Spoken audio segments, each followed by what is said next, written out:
intention of dismantling the regulatory agencies. However, we must come to grips with inefficient and burdensome regulations.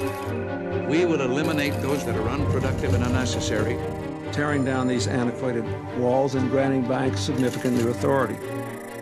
In a victory for the banking industry, Congress has approved legislation which will allow commercial and investment banks to merge and form institutions of unprecedented size and global reach. I think it's very important for us not to introduce regulation for regulation's sake. I do believe in the American dream. Owning a home is a part of that dream. We are taking action to bring many thousands of Americans closer to owning a home. This project not only is good for the soul of the country, it's good for the pocketbook of the country as well. The housing market has reached frantic proportions. Seems that everybody is building, buying, or selling. The Dow and the S&P both breaking records. Profits soared 93% at Goldman Sachs this year. Hotshot traders and bankers can expect to take home $10, $25, and in some cases $50 million. Things that are too good to be true are when you see something coming. The real estate bubble. Housing bubble, don't put it off. Take action immediately. Will there be a soft landing or will the bubble burst? The news story, the mortgage meltdown.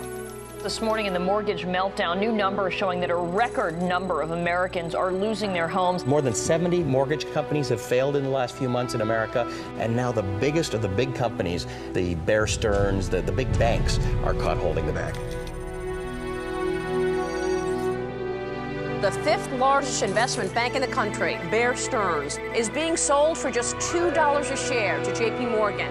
It's being assisted by the government, which is stepping in to guarantee some $30 billion in Bear's toxic real estate assets.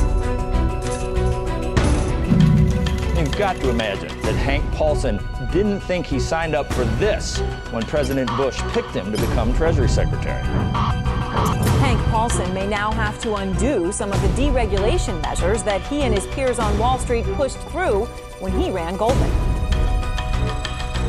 Treasury Secretary Hank Paulson telling Matt Lauer this morning, quote, "We're all over it. I've got great confidence in our markets. They're resilient. They're flexible." Allie, the truth is that Bear Stearns is only a very small fraction of this story.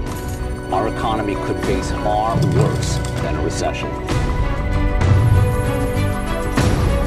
In the wake of Bear's collapse, Lehman Brothers is scrambling to reassure investors about the impact of the mortgage crisis on its own assets.